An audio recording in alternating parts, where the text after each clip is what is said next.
Побороться за звание чемпионов приехали участники из Якутска, Хангаласского Улуса и даже из Ленска. Ну, мне было очень интересно. Я, конечно, хотел с первым прийти. Мне понравилось очень. Соревновались команды в нескольких дисциплинах. Happy Dog – это детские заезды с участниками в возрасте от 4 до 8 лет и от 9 до 14 лет, а также взрослые дисциплины. Нарта спринт с упряжкой из 2 и 4 собак на 2 и 7 километров соответственно.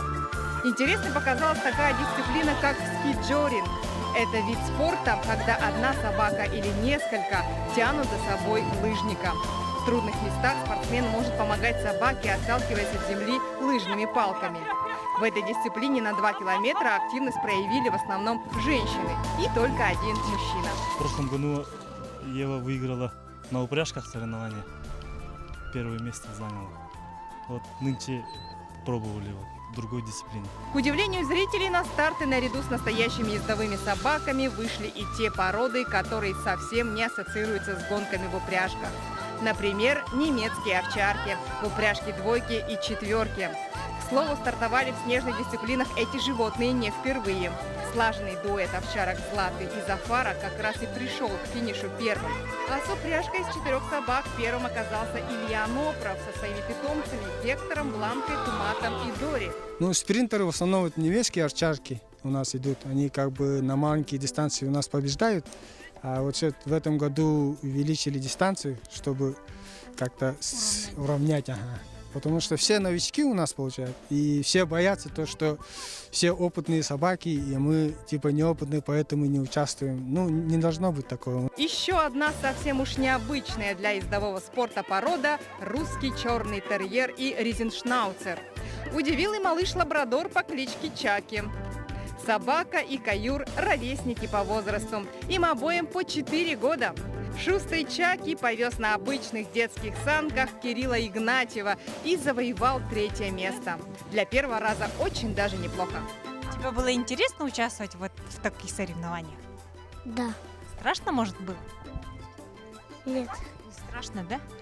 Ты Чаки любишь? Да.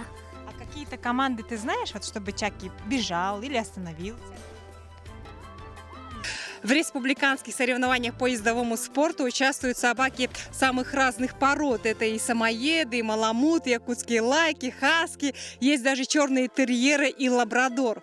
Красавице Айре всего 8 месяцев. Она приехала сегодня знакомиться с собаками другими, знакомиться с соревнованиями. И, возможно, на следующий год примет участие в подобных конкурсах и, возможно, займет лидирующее место. К слову о хасках. В этом году хаски Горыныч в подобных соревнованиях совершил дебют. Подготовка к гонкам заняла у него всего 5 дней. Отсюда и результат – предпоследнее место в дисциплине нарта спринт с 1 или 2 собаками. Но его хозяин не унывает. В следующем году они обязательно вновь примут участие и покажут лучший результат. Я вообще хотел готовиться играть на лыжах, но потом посмотрел, что можно играть на нартах. И переделал лыжи в нарты самодельно. Тут из клюшек, из советских саней. Ну, как-то вот так получилось. Думаю, интересно. Кстати, в этих состязаниях использование самодельных нарт не считалось нарушением правил, хотя во многом исход чемпионата зависит от качества саней. В любом случае, участники чемпионата, независимо от занятых ими мест, остались довольны и полученным во время гонок драйвом, и организацией, и дружелюбной атмосферой.